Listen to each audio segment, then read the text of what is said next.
जय हिंद दोस्तों। आप सभी का बहुत बहुत स्वागत है BPSC ADO GS practice set में। पहला क्वेश्चन है हमारा, भंडारी समिति किस से संबंधित है? तो बात करें अगर हम भंडारी समिति की, तो ये क्षेत्रीय ग्रामीण बैंकों की पुनः संरचना से संबंधित है। इसमें कुछ महत्वपूर्ण समिति के बारे में भी हम जान लेते हैं। जैसे आपका सबसे पहला है स्वामीनाथन समिति। स्वामीनाथन समिति की अगर हम बात करें तो ये जनसंख्या नीति पर आधारित थी। जानकी जानकी रमन समिति, प्रतिभूति घोटाला। सरकारी समिति, केंद्र और राज्य के बीच में संबंध। महान नोबिस समिति, राष्ट्रीय आय। रंगराजन समिति, भुगतान संतुलन। और आपका एक और था, हाँ, नरसिम्हा समिति, ये आपका बैंकिंग या फिर वित्तीय सुधार। ये सब कुछ समिति है जो आपको याद रखना जरूरी है। भंडारी समिति, क्षेत्रीय ग्रामीण बैंकों की पुनर्संरचना। अगला क्वेश्चन है हमारा, बिहार आर्थिक सर्वेक्षण पहली बार किस वित्तीय वर्ष में प्रकाशित किया गया था? तो बिहार का जो आर्थिक सर्वेक्षण है वह पहली बार वर्ष 2006 और 7 में बिहार के वित्त विभाग द्वारा प्रकाशित किया गया था। और उस समय बिहार के जो वित्त मंत्री थे वह थे सुशील मोदी। ठीक है। और केंद्र सरकार के भारतीय आर्थिक सर्वेक्षण के आधार पर यह तैयार किया जाता है, जो पिछले वर्ष की अर्थव्यवस्था के प्रदर्शन और आने वाले वर्ष के अनुमानों को अवलोकित करता है। क्लियर? याद रखिएगा, वर्ष 2006-7, सुशील मोदी। निम्नलिखित में से बंदरगाहों में कौन कृत्रिम बंदरगाह है? तो कृत्रिम भारतीय बंदरगाहों में से जो चेन्नई का बंदरगाह है, चेन्नई का, वह आपका कृत्रिम बंदरगाह है। इसका वाणिज्य संचालन वर्ष 1881 में प्रारंभ हुआ था और यह भारत के प्रमुख बंदरगाहों में से तीसरा सबसे पुराना बंदरगाह है। पहला है मुमगोवा, मुंबई और कोची, ये सब प्राकृतिक बंदरगाह हैं। मुमगोवा, कोची और मुंबई, ये सब आपके प्राकृतिक बंदरगाह हैं। ये आपका कृत्रिम बंदरगाह है जो वर्ष 1881 में शुरुआत हुआ था। ठीक है। भारत का सबसे बड़ा कृत्रिम बंदरगाह चेन्नई है। बाकी मैंने बोले थे तीसरा है, तो दो और होंगे। एक है आपका एन्नोर बंदरगाह और दूसरा है तूतीकोरिन बंदरगाह। तूतीकोरिन और एन्नोर बंदरगाह आपका तमिलनाडु में है। क्लियर? बिहार में सोरे के व्यापार का एकाधिकार अंग्रेजों को किसने प्रदान किया? तो बिहार में अंग्रेजों को सोरा का व्यापार का एकाधिकार प्रदान किया था किसने? मीर जाफर ने। मीर जाफर ने यह अधिकार बंगाल के जो आश्रित नवाब बनने के पश्चात, मीर जाफर जब बंगाल का नवाब बना था, उसके बनने के पश्चात वर्ष 1758 में के आसपास उसने अंग्रेजों को बिहार में सोरा के व्यापार का एकाधिकार दिया था। बिहार इस अवधि के दौरान सोरा उत्पादन का प्रमुख केंद्र था। सोरा को बारूद बनाने के लिए प्रयोग किया जाता है। तो अगर ये पूछे किस काम के लिए इसका यूज होता है, तो इसका यूज होता है मेनली बारूद बनाने के लिए। बारूद बनाने के काम आता है। सोरा निर्माण के कार्य मुख्य रूप से नोनिया समुदाय के द्वारा किया जाता था। तो अगर समुदाय पूछ देता था तो नोनिया। क्लियर? प्राचीन बिहार का कौन सा राजवंश प्रतिहर्ता राजवंश के नाम से जाना जाता है? प्रतिहंता राजवंश के नाम से जाना जाता है। तो ये वंश है आपका हर्यक। हर्यक राजवंश एक अल्पकाल्पिक राजवंश था जिसने प्राचीन बिहार के मगध क्षेत्र में 554 ईस्वी में 544 ईस्वी में ईसा पूर्व से 413 544 ईसा पूर्व से 413 ईसा पूर्व के बीच में शासन किया था हर्यक राजवंश। भारतीय राष्ट्रीय कांग्रेस का 27वां अधिवेशन कहाँ पे हुआ था? तो भारतीय राष्ट्रीय का जो 27वां अधिवेशन है वह हुआ था वर्ष 1912 में।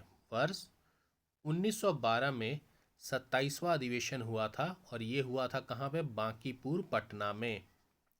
इस अधिवेशन के अध्यक्ष कौन थे? R N Mudholkar. R N Mudholkar इसके अध्यक्ष थे। वर्ष 1912 बांकीपुर। इस अधिवेशन में कांग्रेस के सदस्यता शुल्क को 5 रुपये से घटाकर 1 रुपये कर दिया गया था। पहले अगर आपको सदस्य बनना है तो पैसे देने पड़ते थे। निम्नलिखित में से किसकी अध्यक्षता में बिहार प्रांतीय किसान सभा की विधिवत स्थापना हुई थी? तो वर्ष नवंबर 1929 में सोनपुर मेले में स्वामी सहजानंद सरस्वती की अध्यक्षता में विविधत बिहार प्रांतीय किसान सभा की स्थापना हुई थी और इसके सचिव कौन थे? कृष्ण सिंह।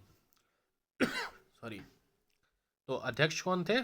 स्वामी सहजानंद सरस्वती। और अगर आपसे सचिव पूछ ले, सचिव कौन थे? कृष्णा सिंह।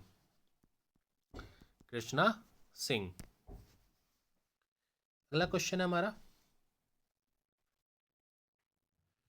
मुजफ्फरपुर बम कांड वर्ष 1908 में कौन संबंधित नहीं है? तो मुजफ्फरपुर में 30 अप्रैल को खुदीराम बोस, प्रफुल्ल चाकी ने जॉर्ज किंग्सफोर्ड की हत्या का प्रयास किया था। किसने? खुदीराम बोस। प्रफुल्ल चाकी ने 30 अप्रैल 1908 को जज जो किंग्सफोर्ड था उसकी हत्या का प्रयास किया था। उन्होंने उनकी गाड़ी पर बम फेंका, लेकिन गाड़ी में प्रिंगले की पत्नी और पुत्री थी। बम कांड में उनकी मृत्यु हो गई। उन्होंने सोचा था कि किंग्सफोर्ड होगा उसमें, लेकिन उसमें कौन था? प्रिंगले की पत्नी और पुत्री थी और उनकी इस बम हत्याकांड मतलब बम कांड में मृत्यु हो गई। घटना के बाद वे दोनों रेलवे लाइन से समस्तीपुर भाग निकले। प्रफुल्ल चाकी ने गिरफ्तारी से बचने के लिए मोकामा स्टेशन के पास आत्महत्या कर ली और खुदीराम बोस पूसा में पकड़ा गए। तो खुदीराम बोस को 18 वर्ष की आयु में 11 अगस्त 1908 को फांसी की सजा दे दी गई थी। तो खुदीराम बोस को फांसी की सजा कब दी गई थी? वर्ष 1908 11 अगस्त, याद रखिएगा 11 अगस्त 1908 को इनको फांसी दे दी गई थी। ठीक है, 18 वर्ष के थे उस टाइम पे। प्रफुल्ल चाकी ने आत्महत्या कर ली थी। और पूछा क्वेश्चन में कौन संबंधित नहीं था? तो चंद्रशेखर आजाद संबंधित नहीं थे। निम्नलिखित में से कौन सा जल कुंड मुंगेर में स्थित है? तो सीताकुंड, ऋषिकुंड और रामेश्वर कुंड। सीताकुंड, ऋषिकुंड, रामेश्वर कुंड ये आपका तीनों मुंगेर जिले में स्थित है। सीताकुंड से गर्म पानी का झरना और तीर्थस्थल है। जो सीताकुंड है इससे गर्म पानी का झरना और तीर्थ स्थल है। रामेश्वर कुंड भी मुंगेर में एक प्राचीन और पूजनीय जलाशय है जिसका संबंध प्रभु श्री राम से है। ठीक है, इसलिए दिए गए विकल्पों में दोनों आपके मतलब दो से ज्यादा हैं। तो ये कोसी नदी को निम्नलिखित में से किस नदी के साथ जोड़ने के लिए जल शक्ति मंत्रालय के द्वारा मंजूरी दी गई है? तो बताइए क्या राइट आंसर होगा। कोसी नदी को किस नदी के साथ जोड़ने के लिए जल शक्ति मंत्रालय के द्वारा मार्च 2025 में प्रधानमंत्री कृषि सिंचाई योजना के तहत मंजूरी दी गई है? तो वो नदी है मेची नदी। मेची नदी जिसको कोशी नदी के साथ जोड़ने की परियोजना दी गई है और प्रधानमंत्री कृषि सिंचाई योजना के तहत यह मंजूरी दी गई है। इसका जो शिलान्यास होगा वह होगा आपका सितंबर 2025 में प्रधानमंत्री मोदी जी के द्वारा किया गया था। इस योजना का वर्ष 2029 तक, टारगेट कब तक रखा गया है, 2029 तक लक्ष्य पूरा करने का रखा गया है। स्टार्ट हुआ है मार्च 2025, शिलान्यास किया गया है मोदी जी के द्वारा सितंबर 25 में, 2029 तक इसको पूरा करने का लक्ष्य रखा गया है। कोसी मेची लिंक परियोजना से राज्य में लमसम 2,14,880 हेक्टेयर भूमि की सिंचाई की व्यवस्था उपलब्ध होगी और इस योजना का जो लमसम बजट है वह है 6,280 करोड़ के आसपास। अगला क्वेश्चन है हमारा, वनावरण के प्रतिशत की दृष्टि से बिहार में निम्नलिखित जिलों को सही अवरोही क्रम क्या है। वनावरण के प्रतिशत की दृष्टि से बिहार के निम्नलिखित जिलों का सही अवरोही क्रम क्या है। तो सबसे ज़्यादा जो बिहार में 2023 के अनुसार बिहार में जो सबसे ज़्यादा जिला में वन है वह है आपका कैमूर। कैमूर में कितना परसेंट वन है, 31.5 समथिंग आपके वन है। जमुई में आपका 21% है। नवादा में 20% है। मुंगेर की बात करें, अगर हम मुंगेर दिया, हाँ मुंगेर की बात करें तो ये भी 20.16 है और यहाँ 20.72 के आसपास है। तो सबसे ज़्यादा है कैमूर में, फिर जमुई में और फिर नवादा में। मुंगेर में नहीं होगा आंसर, ठीक है, मुंगेर 4th पे आता है। कैमूर, जमुई, नवादा, ये 3 चीज़ याद रखिएगा। आगे बढ़ते हैं। कौन सी नदी बिहार की शोक के रूप में जानी जाती है, तो ये तो सबको पता होगा, इसे हम कहते हैं कोसी नदी। 2011 की जनगणना के अनुसार भारत में ग्रामीण जनसंख्या का प्रतिशत कितना है। तो भारत की जो लगभग 68.8% आबादी है वह ग्रामीण क्षेत्र में है, ठीक है, और जबकि 31.2% ये अर्बन क्षेत्र में है, ठीक है। तो भारत में ग्रामीण कितने हैं, 68, और अर्बन 31.2%। निम्नलिखित में से कौन राज्य मंत्रिपरिषद की बैठकों की अध्यक्षता करता है। कौन राज्य मंत्रिपरिषद की बैठक की अध्यक्षता करता है। तो मुख्यमंत्री राज्य मंत्रिपरिषद का जो प्रमुख होता है वह कौन होता है, मुख्यमंत्री होता है। मुख्यमंत्री मंत्रिमंडल का नेतृत्व करता है और प्रमुख नीतिगत निर्णय लेना, मंत्रियों के कार्यों का निर्देशन करता है।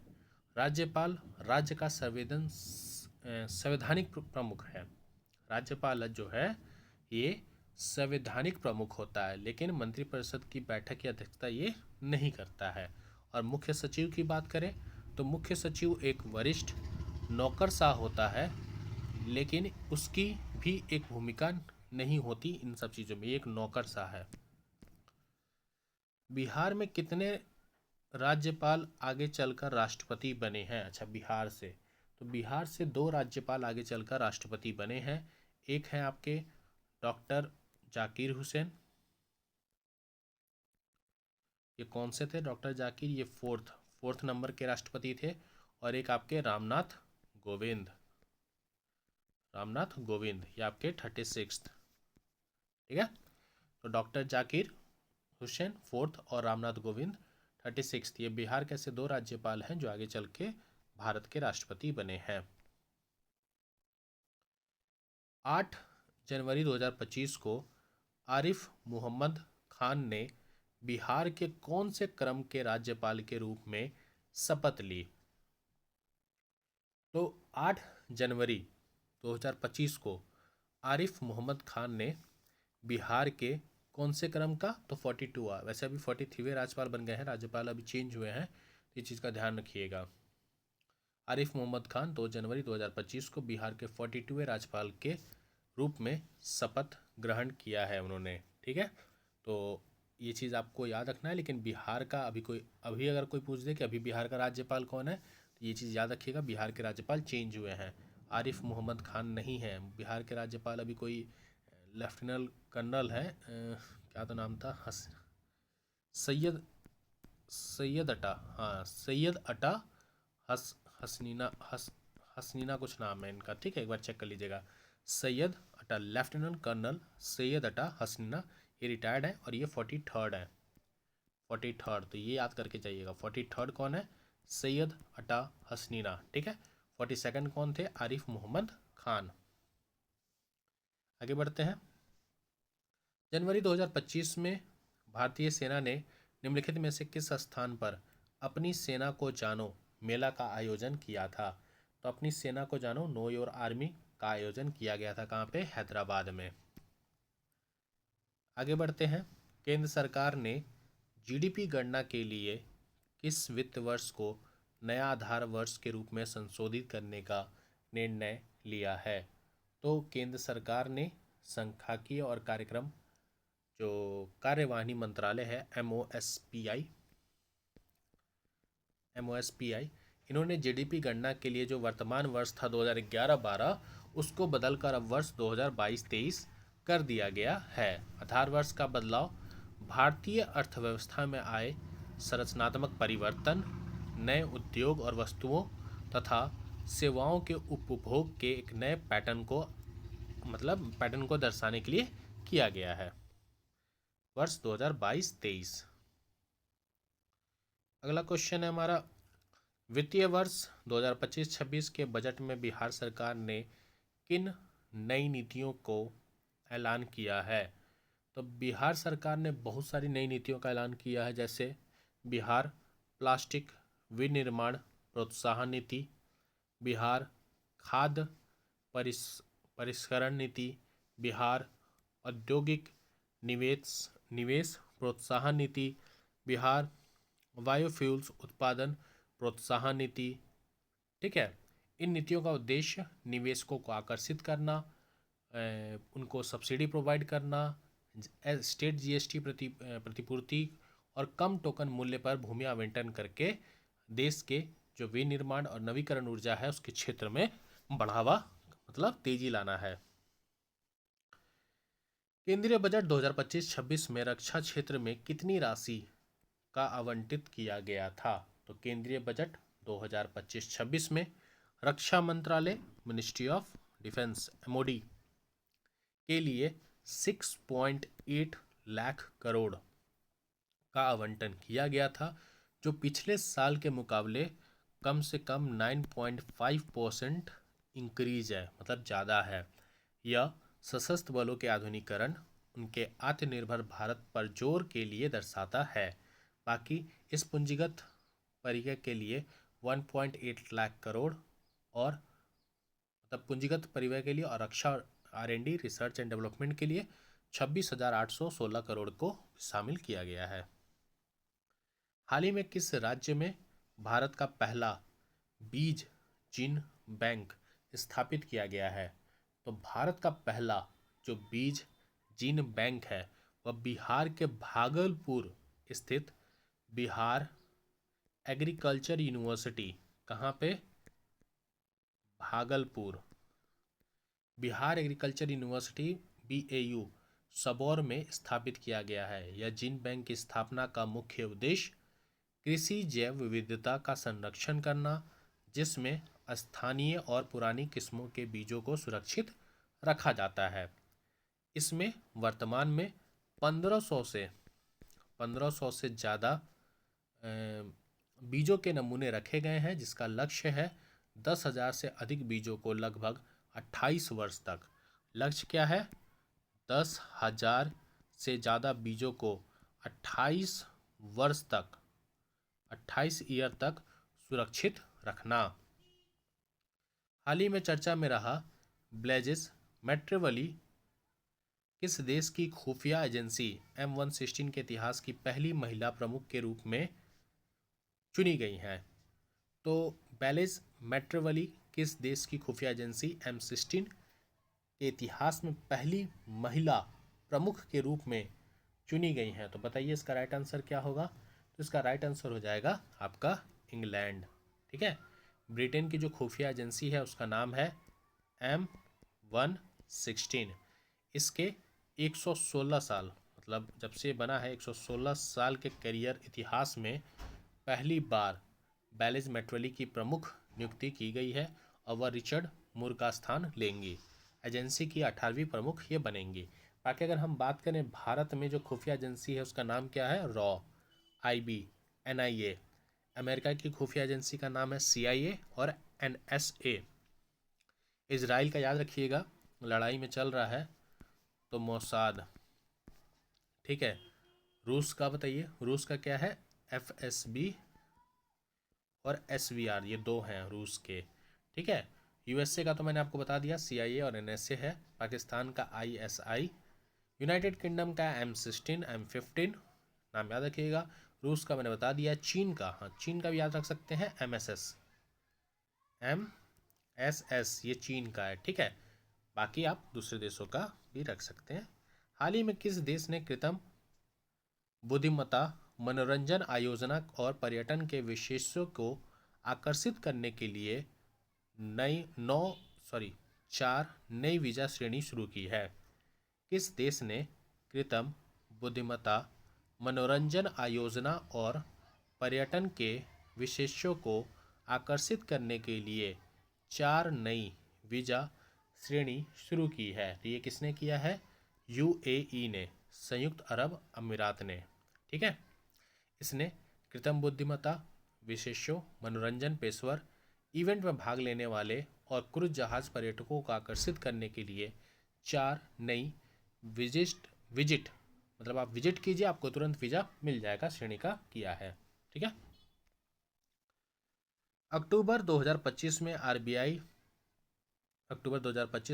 ने भारतीय बैंकों और उनकी विदेशी शाखाओं को किन देशों के निवासियों और उनके बैंकों को भारतीय रुपए में ऋण प्रदान करने की अनुमति दी है? तो आरबीआई ने भारतीय बैंक और उनके विदेशी शाखाओं को किन देश के निवासियों के लिए? तो नेपाल, भूटान और श्रीलंका। नेपाल, भूटान और श्रीलंका। अमेरिकी राष्ट्रपति ने अगस्त 2025 में भारत पर कितने प्रतिशत अतिरिक्त टैरिफ लागू करने का ऐलान किया था, जिसमें अब कुल टैरिफ 50% हो गया है? तो अमेरिकी राष्ट्रपति डोनाल्ड ट्रंप ने 30 जुलाई 2025 को भारत पर अत्यातित कुछ सामानों पर 25% अतिरिक्त टैक्स लगाया था। बाकी ये सब कम हो के फिर कम ही हो गया। ये चीज़ें याद रखिएगा। अक्टूबर 2025 को भारत ने निम्न में से किन यूरोपीय देशों के यूरोपियन फ्री ट्रेड एसोसिएशन के साथ मुफ्त व्यापार समझौता लागू किया है? EFTA के साथ मुफ्त व्यापार समझौता भारत ने किसके किसके साथ किया है? तो ये किया है आपका 4 देश हैं उसमें। ठीक है। EFTA 4 सदस्य देशों का एक समूह है जिसमें आपका नॉर्वे आता है, स्विट्जरलैंड आता है, आइसलैंड आता है और लिechtenstein आता है। तो ऑप्शन हो जाएगा डी, नॉर्वे, स्विट्जरलैंड, आइसलैंड और लिechtenstein। इसके साथ भारत ने यूरोपियन फ्री ट्रेड एसोसिएशन के साथ समझौता किया है। अगला क्वेश्चन है हमारा,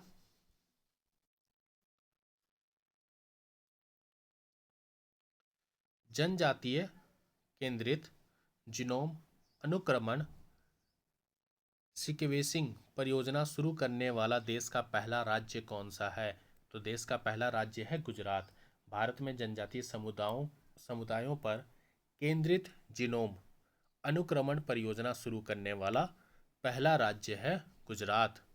इस परियोजना का मुख्य लक्ष्य राज्य के जो आदिवासी समुदाय हैं उनके आनुवंशिक स्वास्थ्य जोखिमों को गहराइयों से समझना, उनके स्वास्थ्य डेटा को एकत्रित करना, विश्लेषण करना और जो रोग उनके अंदर है उसे पहचान करके उनके निवारण पे ध्यान देना। और यह पहल आदिवासी समुदायों के लिए लक्षित और स्वास्थ्य सेवाओं को बढ़ाने के लिए एक महत्वपूर्ण कदम है। तो जनजातीय केंद्रित जीनोम अनुकरण ये गुजरात में शुरू किया गया है।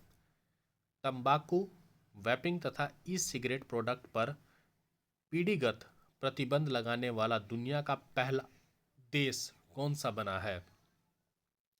तो पहला देश है आपका मालदीव। मालदीव ने पहला देश है जिसने 1 जनवरी 2007 के बाद 1 जनवरी वर्ष 2007 के बाद जो पैदा हुए किसी भी व्यक्ति के लिए उन सभी उत्पादों को खरीद, उपयोग और बिक्री के स्थायी रूप से प्रतिबंधित कर दिया है। और यह ऐतिहासिक नियम इन्होंने कब लागू किया था? नवंबर 25 में। अगर आप इसके बाद जन्म लेते हैं तो आप इसकी खरीद नहीं कर सकते, आप इसकी बिक्री नहीं कर सकते, आप इसका उपयोग नहीं कर सकते। बहुत ही अच्छा नियम है। प्रधानमंत्री मोदी ने किस विदेशी महिला प्रधानमंत्री के संस्करण पुस्तक का भारतीय संस्करण के लिए प्रोत्साहना लिखा है? तो जो इटली की प्रधानमंत्री हैं जॉर्जिया मेलानी, उनकी बहुचर्चित आत्मकथा का शीर्षक है I am Giorgia, my roots my principle. ठीक है, इटली की प्रधानमंत्री। अगला क्वेश्चन है हमारा, पुस्तक Jammu Kashmir and Ladakh through the edges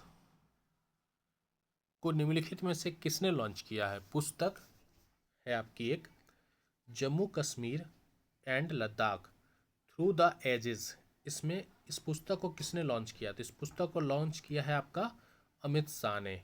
यह पुस्तक जम्मू कश्मीर और लद्दाख के जो राजनीतिक इतिहास है, खासकर आर्टिकल 370 इसको निरस्त किए जाने के बाद वहाँ की जो विकास के कार्यों की स्थिति है, इकोनॉमिक एक्टिविटी, सुरक्षा संबंधी दृष्टिकोण पर प्रकाश डालती है। तो किसने किया है? अमित शाह ने। प्रसिद्ध गांधीवादी विचारक जीजी पारुक का निधन वर्ष 101 वर्ष की आयु में अक्टूबर 2025 में हो गया था। इनका संबंध किस चीज़ से था? तो जीजी पारिक, इनका संबंध किस चीज़ से था? ये गांधीवादी विचार के थे, तो इनका संबंध स्वतंत्रता सेनानी, लोकतांत्रिक समाजवाद के समर्थन थे और श्रमिक आंदोलन के नेता थे। तो उपयुक्त सभी। अगला क्वेश्चन हमारा, श्री नीतीश कुमार ने नवंबर 2025 में बिहार के मुख्यमंत्री के रूप में कितनी बार शपथ लिया है? तो ये 10वीं बार शपथ लिए हैं वर्ष नवंबर 2025 में। और ये एक कीर्तिमान स्थापित इन्होंने किया है, एक राजनीतिक कीर्तिमान। इस उपलब्धि के कारण वह भारत के इतिहास में 10 बार किसी राज्य के मुख्यमंत्री पद पर शपथ लेने वाले पहले व्यक्ति बन गए हैं। और इस मतलब जो ऐतिहासिक इन्होंने किया है, इसका रिकॉर्ड भी है शायद वहाँ world book of records London द्वारा इसे आधिकारिक सम्मानित किया गया है इनको। 3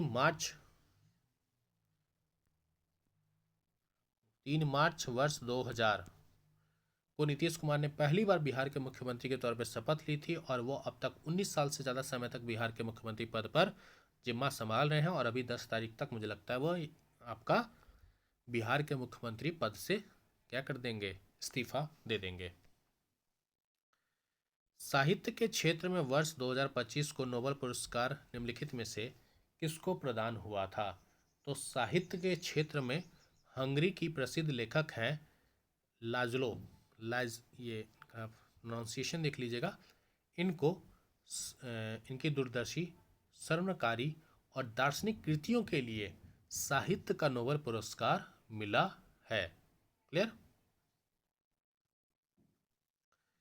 निम्नलिखित में से कौन बिहार की पहली महिला FIDE मास्टर बनी है जिन्होंने ये खिताब दुबई 2025 अंतर्राष्ट्रीय शतरंज टूर्नामेंट में हासिल किया है? तो बताइए पहली महिला कौन बनी है? तो ये हैं मारियम फातिमा। मारियम फातिमा बिहार की पहली महिला शतरंज खिलाड़ी बन गई हैं जिन्होंने FIDE मास्टर का खिताब हासिल किया है। उन्होंने यह उपलब्धि दुबई में वर्ष 2025 अंतर्राष्ट्रीय शतरंज टूर्नामेंट में उत्कृष्ट प्रदर्शन करते हुए हासिल किया है। यह खिताब प्राप्त करने वाली वह बिहार की पहली महिला खिलाड़ी हैं और इनका संबंध बिहार के मुजफ्फरपुर जिले से है। तो ये कहाँ से बिलोंग करती हैं? मुजफ्फरपुर जिले से बिलोंग करती हैं। लास्ट क्वेश्चन है हमारा, 5 अक्टूबर 2025 को राजगीर में उद्घाटन किए गए बिहार के पहले अंतर्राष्ट्रीय क्रिकेट स्टेडियम से संबंधित निम्नलिखित में से कौन सा कथन सही है? तो बात करें अगर हम बिहार के नालंदा जिले में राजगीर में नवनिर्मित अंतर्राष्ट्रीय क्रिकेट स्टेडियम का उद्घाटन आपका हुआ था 5 अक्टूबर 2025 को किया गया था। इस स्टेडियम का उद्घाटन प्रधानमंत्री नरेंद्र मोदी ने नहीं किया था। तो पहला तो गलत हो जाएगा, प्रधानमंत्री नरेंद्र मोदी ने इसका उद्घाटन नहीं किया था। इसका उद्घाटन किया था नीतीश कुमार ने, जो बिहार के मुख्यमंत्री हैं। इस महाकांक्षी परियोजना का आधारशिला तत्कालीन मुख्यमंत्री नीतीश कुमार जी के द्वारा ही रखा गया था वर्ष 2018 12 अक्टूबर को। तो 12 अक्टूबर वर्ष 2018 को नीतीश कुमार जी के द्वारा इसकी परियोजना की आधारशिला रखी गई थी और 5 अक्टूबर को 2025 को ये बनकर आपका तैयार हो गया है। इस स्टेडियम में और इससे जुड़े खेल एकेडमी भी कुल अनुमानित लागत 1000 करोड़ के आसपास थी। तो ये भी गलत है, 800 नहीं 1000 करोड़। ठीक है, और यहाँ मोदी नहीं, यहाँ पे नीतीश हो जाएगा। तो आज के लिए हमारे इतने ही क्वेश्चन थे। आपको अगर ये वीडियो अच्छा लगा, वीडियो को लाइक करें, शेयर करें, सब्सक्राइब करें। मिलते हैं अपने नए वीडियो में। जय हिंद, जय भारत।